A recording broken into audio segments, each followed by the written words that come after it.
Assalamualaikum warahmatullahi wabarakatuh. Pada kesempatan kali ini, kita akan belajar mengenai aspek manajemen keuangan dalam retail. Apa sih manajemen keuangan itu? Manajemen keuangan adalah segala aktivitas perusahaan yang berhubungan dengan bagaimana perusahaan memperoleh dana, menggunakan dana, serta mengelola aset sesuai dengan tujuan perusahaan. Nah, lalu apa sih bisnis retail itu? Bisnis retail adalah kegiatan usaha yang melibatkan transaksi penjualan barang atau jasa kepada konsumen dalam jumlah satuan maupun eceran untuk dikonsumsi secara pribadi. Konsep manajemen keuangan pada bisnis retail ini bisa dikatakan sama dengan konsep manajemen keuangan perusahaan-perusahaan lain pada umumnya, yang mana berkaitan dengan alur keuntungan, alur perputaran, dan pengendalian usaha. Setiap retail menginginkan kesuksesan dan keuntungan dalam hal keuangan. Hal ini dapat dilihat dari laporan laba rugi sebuah perusahaan retail. Komponen laporan laba rugi perusahaan retail yang perlu diperhatikan dalam alur keuntungan adalah penjualan bersih. Penjualan bersih merupakan jumlah total penjualan yang diterima oleh retail setelah dikurangi semua pembayaran kembali pada konsumen untuk barang-barang yang dikembalikan. Penjualan bersih sama dengan jumlah penjualan kotor dikurangi retur konsumen. Kemudian, margin laba kotor.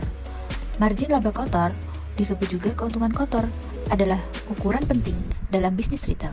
Margin laba kotor adalah rasio profitabilitas yang menghitung dalam dua langkah, yaitu margin keuntungan kotor sama dengan penjualan bersih dikurangi harga pokok penjualan. Beban adalah biaya yang terjadi karena aktivitas yang dilakukan dalam bisnis untuk mendapatkan penghasilan, yang termasuk beban yaitu penjualan, beban umum, dan beban operasi. Keuntungan bersih. Keuntungan bersih adalah ukuran pengelolaan perusahaan keseluruhan. Keuntungan bersih dapat diperoleh sebelum atau sesudah pajak. Keuntungan bersih sama dengan margin kotor dikurangi beban pajak. Indikator yang dapat digunakan dalam mengukur kinerja keuangan dalam bisnis retail antara lain margin kotor yang meliputi persentase margin kotor, analisis per kategori, kerusakan atau markdown, persediaan barang, margin kotor per meter persegi.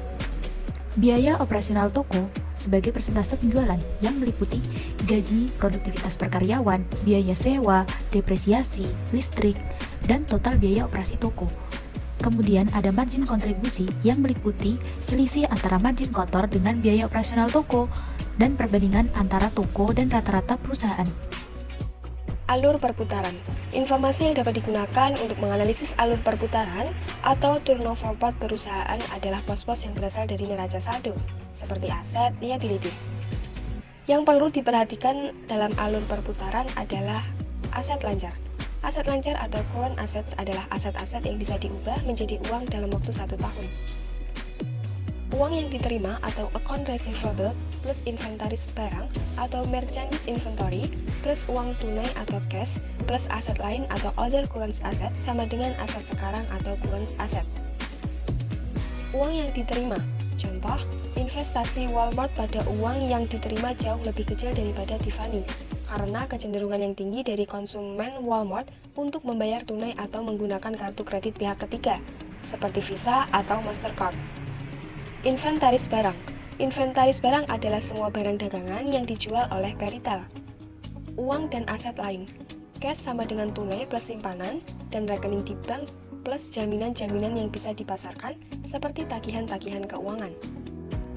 Aset lain atau other current assets sama dengan biaya-biaya pengeluaran sebelum dibayar ditambah biaya pengiriman-pengiriman.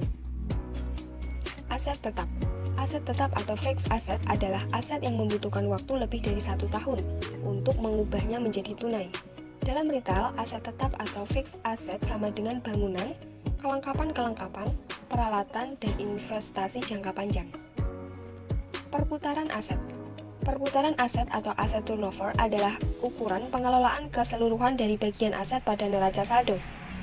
Perputaran aset ini dapat digunakan untuk mengevaluasi dan membandingkan seberapa efektifnya manajer menggunakan aset-asetnya. Aset tetap sama dengan biaya perolehan aset dikurangi depresiasi perputaran aset sama dengan penjualan bersih total aset. Kewajiban dan hak pemilik. Kewajiban sekarang atau current liabilities adalah utang-utang yang diharapkan dibayar paling tidak dalam jangka waktu 1 tahun. Pertanggungjawaban yang paling penting adalah uang yang dapat dibayar, surat utang yang dapat dibayar, dan pertanggungjawaban yang ditambah, pertanggungjawaban jangka panjang, hak pemilik atau juga disebut hak para pemegang saham. Pengendalian usaha. Pengendalian usaha yang dilakukan untuk mengontrol keuangan perusahaan retail dapat dilakukan melalui dua cara, yaitu audit penjualan dan kendali terhadap persediaan. Audit penjualan dilakukan dengan mengevaluasi dan mengawasi grafik penjualan pengendalian, rekonsiliasi harian dari laporan point of sales dengan fisik uang media lainnya seperti kasir. Lalu daftar harian point of sales yang dipakai dengan total point of sales aktif ISP. Selanjutnya kendali nomor register akhir hari dan awal keesokan harinya. Yang terakhir yaitu sampling check, pengisian formulir perhitungan per kasir, dan total toko. Sedangkan dalam kendali terhadap persediaan dapat dilakukan dalam area penerimaan barang. Hal tersebut dapat diimplementasikan dalam nomor PO, pengapalan, dan jumlah SKU. Adapun fungsi persediaan menurut Siagian terbagi atas 3 jenis, yaitu fungsi decoupling. Fungsi persediaan ini bertujuan untuk operasi-operasi perusahaan, sehingga perusahaan dapat memenuhi permintaan langganan tanpa tergantung pada supplier secara internal maupun eksternal. Yang kedua yaitu fungsi economic lot sizing. Persediaan ini berfungsi untuk pengurangan biaya-biaya per unit saat produksi dan pembelian sumber daya. Yang ketiga yaitu fungsi antisipasi. Persediaan di sini berfungsi sebagai langkah pengamanan yang sering menghadapi ketidakpastian bagi perusahaan dalam jangka waktu pengiriman dan permintaan akan barang-barang. Demikian yang dapat kami sampaikan mengenai aspek manajemen keuangan dalam retail. Mohon maaf bila ada salah kata dan semoga bermanfaat. Wassalamualaikum warahmatullahi wabarakatuh.